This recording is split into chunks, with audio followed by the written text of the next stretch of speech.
An important update on the Elmhurst sexual assaults and the arrest made earlier today. We have a live report for you on the way. Plus, an arrest in a New Bedford cold case. Police able to do that by testing a previously untested rape kit that had been sitting around for years. What took so long? Then Massachusetts and Rhode Island seeing dramatic increases in COVID cases as the Biden administration makes a troubling forecast about what might be ahead over the next 7 months. We'll get to those stories in just a few moments. But first tonight on 11 at 11, we're tracking breaking news out of Providence. Providence police now getting the word out to media, alerting female college students in the Elmhurst section of the city. The man arrested today for breaking into a home last night on Pembroke Avenue, Christopher James, is not connected to the sexual assaults and break-ins terrorizing that neighborhood. That, of course, means the sexual assault suspect is still out there, lurking. Good evening, and thank you for joining us tonight on this Friday. I'm John DeLuca. Once that news broke late this evening, ABC 6 News reporter Daniel Coates immediately got right over to the Elmhurst neighborhood to gauge reaction for us to this breaking news and monitor the police presence in that area. Joins us now live. Daniel, what do you have?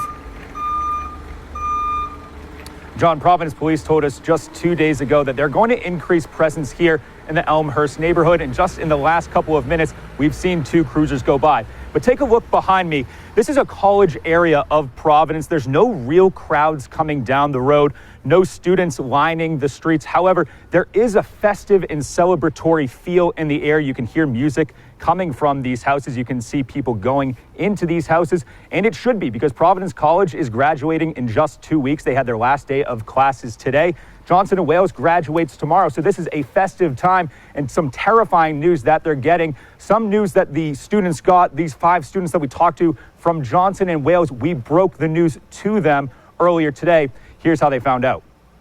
So we actually just got news that that arrest was not the one. Shut up.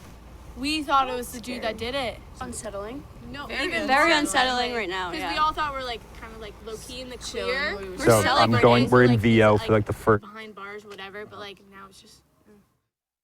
I lived in this house for 3 years.